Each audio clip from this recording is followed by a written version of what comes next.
Wait इस चीज़ का wait तो नीचे की तरफ लगेगा, इसका वेट कहाँ लगेगा, नीचे की तरफ लगेगा। तो अगर ये हवा में है और ये 20 न्यूटन का फोर्स लगा रहा है नीचे की तरफ, 20 न्यूटन, बात समझ रहे। और अगर इसको पानी में डाल दिया जाएगा तो इसका वेट घट जाएगा, इसके ऊपर की तरफ क्या लगने लगेगा, अब थ्रस्ट लगने लगेगा, बाइंड फोर्स। तो अब ये हवा में अगर ये 20 न्यूटन का फोर्स लगा रहा है, ठीक है, 20 न्यूटन का फोर्स लगा रहा है हवा में, पानी में अगर आप डाल दें तो अगर 5 न्यूटन अगर आप थ्रस्ट इस पर लगा रहा है ऊपर की तरफ, तो 20 नीचे की तरफ, 5 ऊपर की तरफ, क्या होगा, तो टोटल कितना हो जाएगा 15। अब वो 15 किधर जाएगा, नीचे की तरफ जाएगा, वो 15 नीचे की तरफ आएगा। बात समझ में। तो घटा कि नहीं घटा, वेट घट गया, ठीक ना। अब थ्रस्ट फोर्स जो ऊपर की तरफ लग रहा है U इस पर, और जो इसका वेट नीचे की तरफ लग रहा है V, तो अपरेंट वेट क्या हो जाएगा, अपरेंट वेट जो हो जाएगा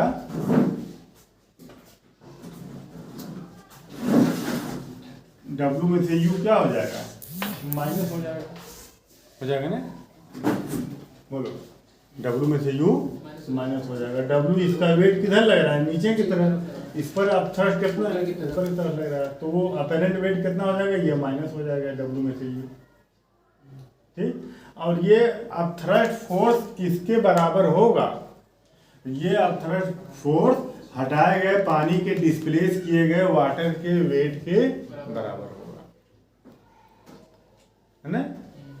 मान लो जो ये वाटर यहाँ निकला है, जितना वाटर ये डिस्प्लेस किया है, वो वाटर मान लो है 0.1, ये मान लो 100 ग्राम है, 100 ग्राम पानी इसने क्या किया, डिस्प्लेस किया। अब इसको केजी में अगर तुम बदल दोगे तो 0.1 केजी हुआ ना, इतना। अब इसका वेट कितना हो जाएगा, ये तो मास है, इसका वेट इसका mg, तो इसका वेट हो जाएगा 0.1 इंटू जी की जगह 10 ले लें तो 1 न्यूटन। 1 न्यूटन क्या हो गया, इसका वेट हो गया। कितना पानी इसने डिस्प्लेस किया है, 100 ग्राम। 100 ग्राम पानी का वेट कितना हो जाएगा, 1 न्यूटन। तो ये आप थ्रस्ट 1 न्यूटन ऊपर की तरफ लगेगा, ठीक। बाइंड फोर्स जो होता है, वो जितना पानी जिस पर बाइंड फोर्स लगता है, वो जितना पानी डिस्प्लेस करता है उसके वेट के बराबर लगता है, ठीक।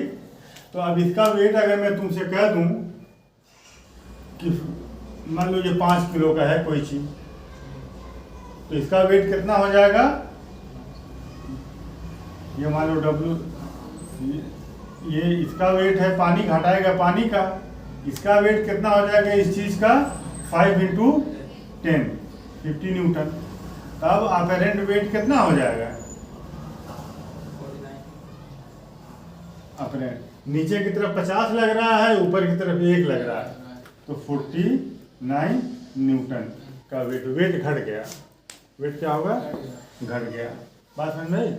अब यहाँ देखो, अगर यही चीज, अगर ये मान लो पानी ना होता, मान लो ये मरकरी होता, क्या होता, मरकरी, ये लिक्विड मरकरी होती, तो 100 ग्राम मरकरी का वेट तो बहुत हो जाता, बोलो 100 ग्राम मरकरी का वेट ज्यादा होता कि नहीं होता, मरकरी की डेंसिटी ज्यादा होती है ना। तो 100 ग्राम मरकरी का वेट ज्यादा हो जाता, ठीक ना। कितना गुना ज्यादा होता पानी से, बोलो 13.6 गुना टाइम्स ज्यादा होता है।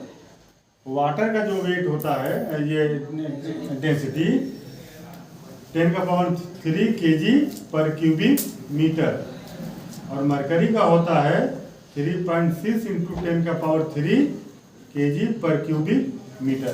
तो इतने गुना ज़्यादा हुआ नहीं हुआ।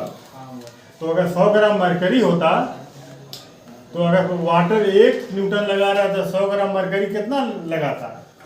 100 ग्राम मरकरी अगर ये होता तो कितना लगाता? 13.6 न्यूटन लगाता।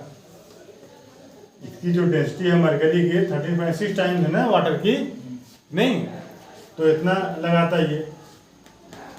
तो अब इसका वेट कितना हो जाता? अपरेंट वेट 50 में से क्या माइनस करते? 13.6।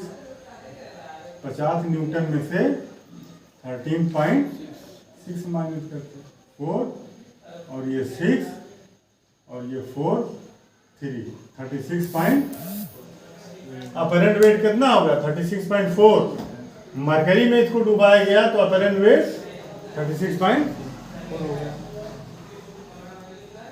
हो गया ना, घट गया। तो जो अपरेंट फोर्स है, जो अपरेंट वेट है, ये डिपेंड करता है किस पर? लिक्विड की डेंसिटी पर, ठीक ना, अपरेंट वेट। और अपथ्रस्ट भी उसी पर जो है डिपेंड करेगा। अपथ्रस्ट क्या होता है? हटाए गए लिक्विड के वेट के बराबर। तो अगर मरकरी है तो हटाए गए लिक्विड का वेट ज़्यादा हो जाएगा, तो अपथ्रस्ट ज़्यादा लगेगा, ठीक है। और अगर ये पानी है मान लो जिसकी डेंसिटी कम है, तो हटाए गए लिक्विड का वेट कम हो जाएगा तो अपथ्रस्ट कम हो जाएगा, ठीक। तो इस चीज़ को याद रखो, ये न्यूमेरिकल में काम देगा ये तुमको, ठीक ना। न्यूमेरिकल जब लगेगा तो उसमें ये काम देगा, ठीक। अब देखो एक चीज़ और, fractional submerged volume of floating body, ये भी देखो न्यूमेरिकल में ये काम देगा। लिखो फ्रैक्शनल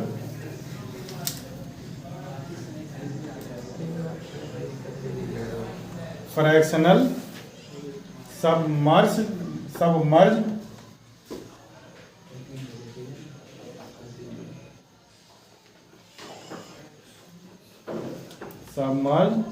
वॉल्यूम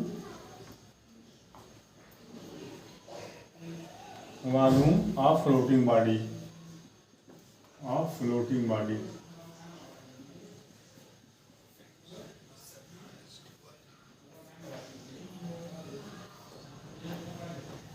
मतलब क्या हुआ इसका?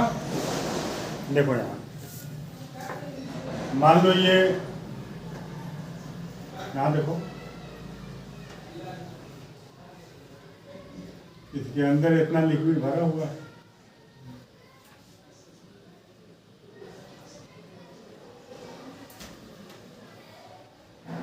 ठीक।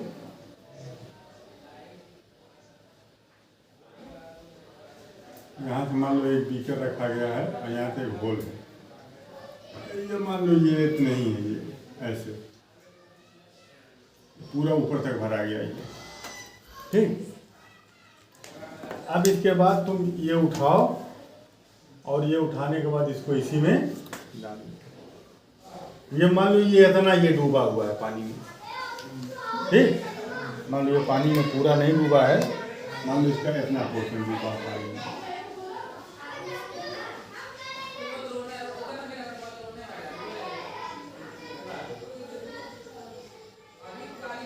इतना पोर्शन मान लो पानी में ये डूबा है। तो जो पोर्शन पानी में डूबा है उसका वॉल्यूम मान लें V डैश, ठीक। और पूरे का वॉल्यूम मान लें V। इस पूरे का वॉल्यूम कितना? V। और जो पोर्शन पानी में डूबा हुआ है उसका वॉल्यूम मान लें V डैश। तो ये जो ब्लॉक है इसकी कुछ डेंसिटी भी होगी, तो इसकी डेंसिटी मान लें सिग्मा, और ये वाटर है, ये लिक्विड है, ये इसकी डेंसिटी मान लें रो। बात समझ में? तो अब इसमें क्या रिलेशन होगा? जब हम इसको इसमें डुबाएंगे तो जितना इसका वॉल्यूम वी डैश है, वी डैश के बराबर पानी क्या करेगा, ये निकाल देगा। पानी निकलेगा ना, जितना वॉल्यूम इसका डूबेगा उतना पानी हटाएगा ये। ठीक। अब उसके बाद देखो, अब ये इतना ये डूबा हुआ है, कुछ ऊपर है कुछ नीचे है, इस तरह से ये पड़ा हुआ है। बात समझ में? अब आप देखिए इसका वेट भी होगा, इसका वेट किधर है, नीचे की तरफ। बात समझ में? इसका वेट नीचे की तरफ है। एटमॉस्फेयर प्रेशर को अभी हम इग्नोर कर रहे हैं। ठीक। तो इसका वेट नीचे की तरफ और ऊपर की तरफ क्या लग रहा है, बोलो, अरे भाई बोलो। अब थ्रस्ट लग रहा है, बाइंड फोर्स। और नीचे की तरफ क्या लग रहा है, बोलो, डब्लू लग रहा है। इसका वेट डब्लू क्या है, वेट ऑफ ब्लॉक या क्यूब या क्यूबोइड। और यू क्या है, ऑफ थ्रस्ट। और सिग्मा क्या है, डेंसिटी ऑफ, नहीं, सिग्मा डेंसिटी ऑफ ब्लॉक। और रो क्या है, डेंसिटी ऑफ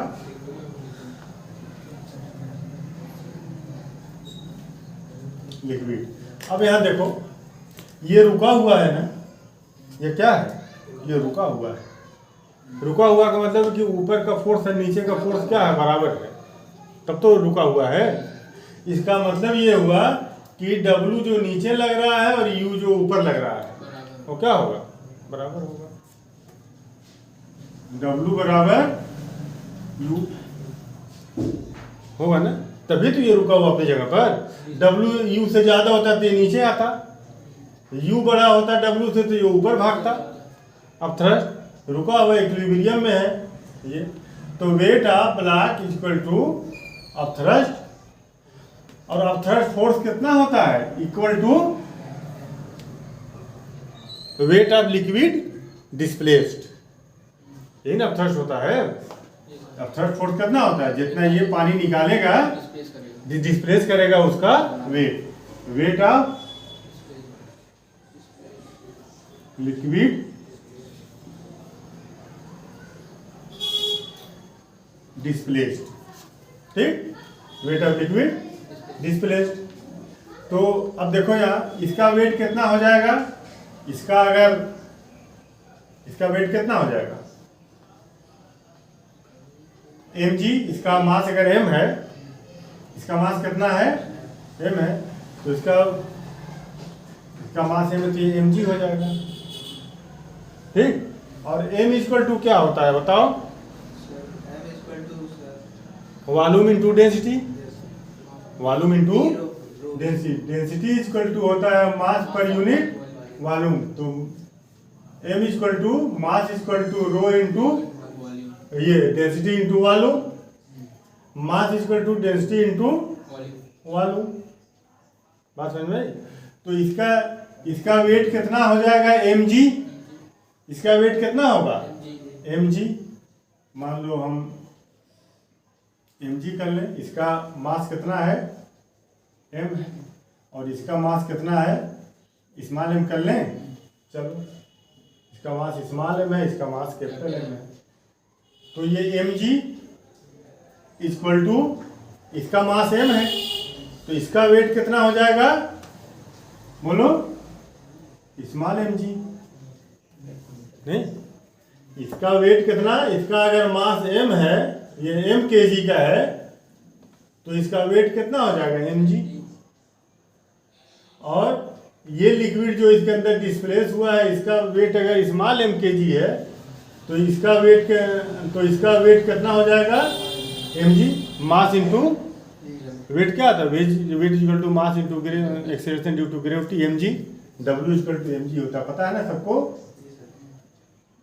अगर किसी को नहीं पता है तो ये बहुत बड़ी ट्रेजेडी है कि अब तक किसी को ये नहीं पता कि w इक्वल टू mg। तो इसका वेट कितना हो जाएगा, इसका मास इंटू g, इसका वेट g से g कैंसिल हो गया। एम इक्वल टू कैपिटल इस बात समझ में आई? तो अब यहाँ देखो इसका मास क्या है, इसका मास इक्वल टू क्या होता है, रो इंटू वॉल्यूम। इसका mass equal to density into volume. तो इसकी डेंसिटी क्या है, सिग्मा इंटू बोलो वी, सिग्मा इंटू वी बोलो। इसका मास कुल मास इसका है, ये m kg का है मास। तो मास इक्वल टू क्या होता है, density into volume, density into volume. ये टोटल वॉल्यूम है, ये पूरा वॉल्यूम, इसका मास बराबर इसका डेंसिटी इंटू इसका वॉल्यूम। अब ये इक्वल टू इसका मास क्या होगा, इसका मास इसकी डेंसिटी,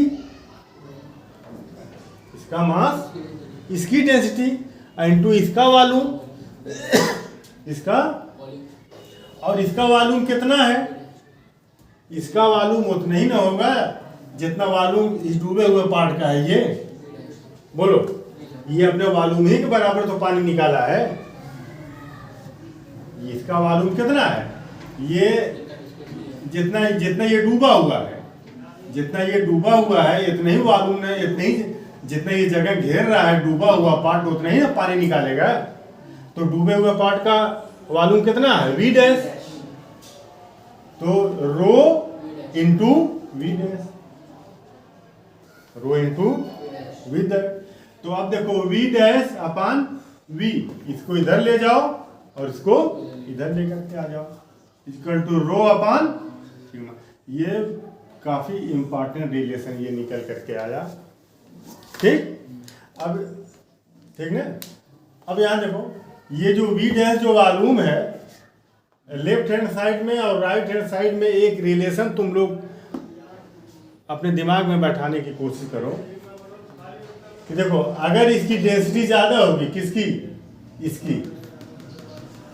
इसकी डेंसिटी ज्यादा होगी तो ये ज्यादा डूबेगा।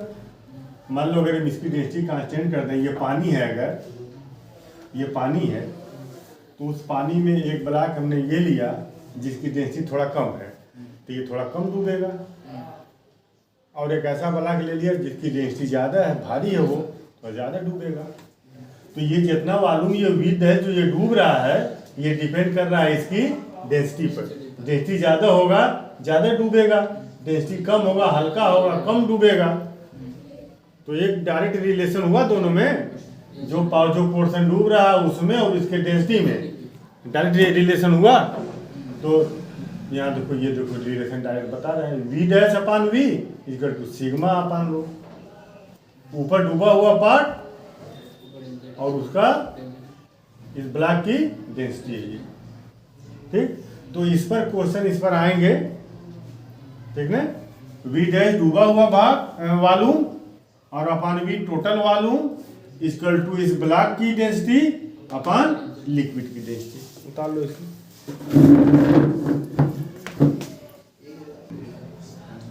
ये v upon V dash upon V क्या है, कौन सा फ्रैक्शन है ये, देखो ये जितना डूबा हुआ है वो v डैश और टोटल v, तो v डैश अपान v क्या हो जाएगा, फ्रैक्शन, कौन सा फ्रैक्शन, जो पानी में लिक्विड में डूबा हुआ है, ठीक। ये हो जाएगा fraction submerge in liquid, V naught V dash upon V क्या हो जाएगा, पानी में कौन सा फ्रैक्शन, मतलब उसका कितना पार्ट डूबा हुआ है, 1/3 1/2, ठीक ना। बात समझ में। मान लो इसका जो है टोटल इसका वॉल्यूम भी है, टोटल वॉल्यूम कितना है, टोटल वॉल्यूम मान लो हम 20, और कितना ये जो डूबा हुआ है, मान लो ये डूबा हुआ है 5 क्यूबिक सेंटीमीटर डूबा हुआ है, और टोटल कितना है 20। तो कितना पार्ट डूबा हुआ है? जितना डूबा हुआ है ये 1/4 पार्ट डूबा हुआ है। 1/4 पार्ट डूबा हुआ है। तो कितना पार्ट नहीं डूबा हुआ है? ये पूरा 1 है। फ्रैक्शन में ये पूरा 1 होता है, पता है ना? फ्रैक्शन में ये पूरा, इसको पूरा 1, इसको ये पूरा 1, ये कंप्लीट है 1। तो 1/4 डूबा हुआ है, तो 1 में से 1/4 माइनस कर दूं तो 3/4 बचेगा। तो ये 3/4 क्या है? विजिबल है। तो 1 में से 1/4 माइनस कर देंगे तो 3/4 विजिबल हमको ऊपर दिखाई देगा, जो डूबा नहीं है। बात समझ में आई? तो अब यहाँ देखो, ये तो डूबा हुआ पार्ट है ना? डूबा हुआ पार्ट। और 1 में से डूबे हुए पार्ट को क्या करो? माइनस कर दो, जैसे हमने अभी किया। 1 में से 1/4 माइनस किए तो 3/4 क्या था? विजिबल है। तो अब ये जो पार्ट है ये विजिबल पार्ट होगा, ठीक? तो इसको ऐसे करो, देखो V0/V कितना आया था? σ/ρ, यही ना आया था। दोनों तरफ माइनस हम लगा सकते हैं अपने मन से, बिल्कुल लगा सकते हैं। जो काम आप करेंगे दोनों तरफ, ठीक है, दोनों तरफ कुछ ऐड कर दो, दोनों तरफ कुछ सब्ट्रैक्ट कर दो, कुछ से डिवाइड कर दो, दोनों तरफ माइनस से मल्टीप्लाई कर दो, सब चलेगा। वो काम दोनों तरफ करना है, ठीक?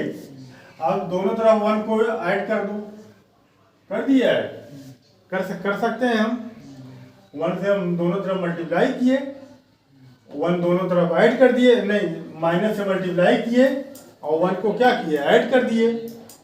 ये यही चीज है ये भाई, ये 1 से 1 कट जाएगा, माइनस से माइनस कट जाएगा, वही चीज आ जाएगी। तो अब ये चीज क्या आ गया बताओ,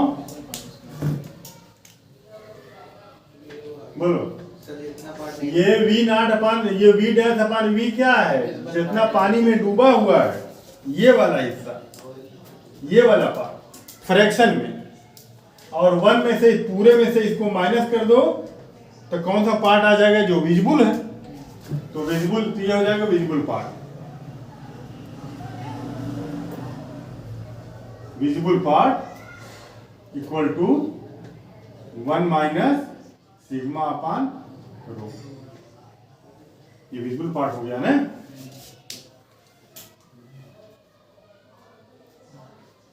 ठीक।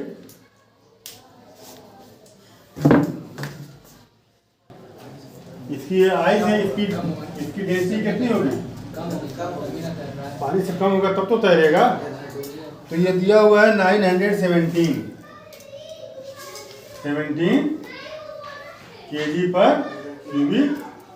वाटर का कितना होता है? 1000 होता है। ये पूछा है इसमें कि what fraction of ice lies below water. What fraction of ice lies below water?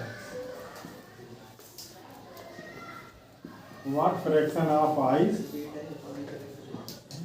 lies below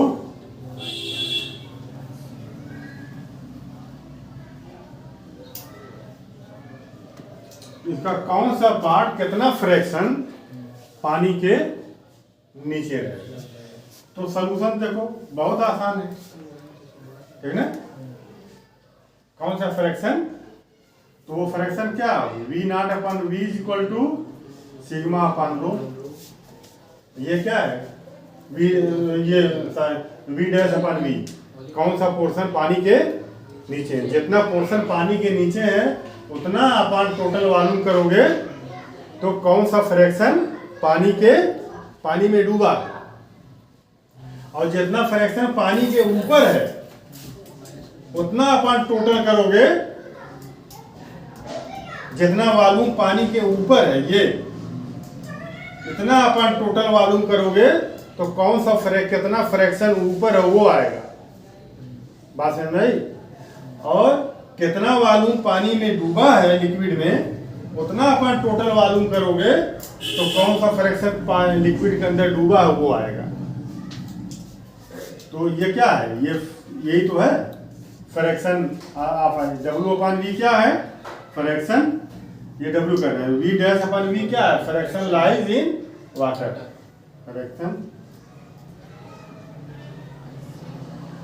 lies in water, ये fraction lies in water equal to, इसके जगह क्या लिखें, बोल दो कितना है ये आइस का ना होगा तो आइस का कितना हो जाएगा 900, और इसका कितना होगा 1000। इसकी यूनिट से इसके केजी पर क्यूबिक मीटर, केजी पर क्यूबिक मीटर क्या होगा, कैंसिल आउट हो जाएगा। तो यह आ जाएगा, देखो 1 2 3 0 है, इतना फ्रैक्शन, ठीक। ये डेसिमल में आया, या इसको तुम इतना भी लिख के छोड़ दो तो भी ठीक है कि इतना फ्रैक्शन पानी के अंदर रहेगा, और किसी चीज से कटने वाला है नहीं, तो इतना फ्रैक्शन, देखो ये फ्रैक्शन है, ये डेसिमल में है। अगर आप परसेंटेज में अगर आप इसको निकालना चाहें तो क्या करोगे, 100 से मल्टीप्लाई कर दोगे, तो ये हो जाएगा 9.17, 100 से मल्टीप्लाई करोगे तो कहाँ जाएगा ये 91 पॉइंट, ठीक ना, 91.7% पानी के अंदर ये डूबा, इतना परसेंट पानी के अंदर डूबा रहेगा। ये भी सही है, ये भी सही है, ये भी सही है। ये डेसिमल में है और ये फ्रैक्शन में है और ये परसेंटेज में है, तीनों सही है। तीनों में कुछ भी आप लिख दीजिए,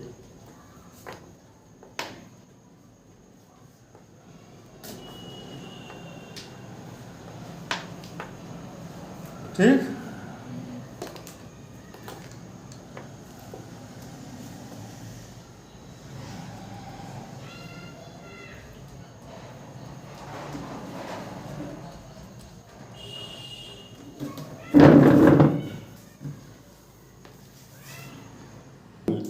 ज्यादा ही होगी।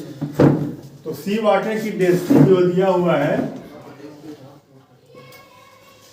Density of sea water, question में दिया हुआ है सी वाटर की डेंसिटी 1024 kg पर क्यूबिक मीटर, सी वाटर के लिए डेंसिटी दिया हुआ है। अब इसको हम बर्फ को किस में रखना है, अब बोलो सी वाटर में।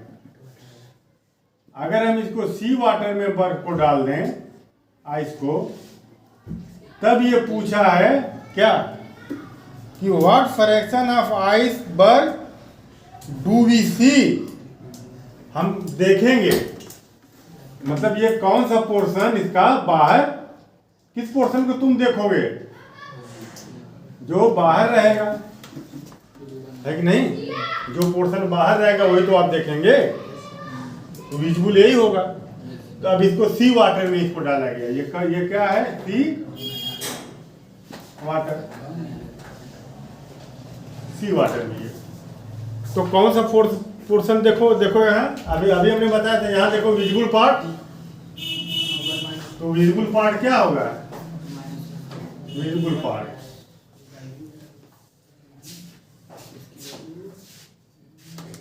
Part equal to 1 minus sigma upon rho, ठीक। तो ये आ जाएगा 1, सिग्मा क्या है, सिग्मा इसका आइस का, सिग्मा किसकी डेंसिटी है, उस ऑब्जेक्ट की ना। तो ऑब्जेक्ट क्या है, यहाँ कितना लिखेंगे बताओ, 917 है ना इसका, देखो ये आइस का कितना डेंसिटी, और अपान लिक्विड की डेंसिटी, तो लिक्विड ये सी वाटर की डेंसिटी कितनी है 24, ठीक। इसको आप निकालेंगे तो ये आ जाएगा 0.105, ठीक, ये आएगा।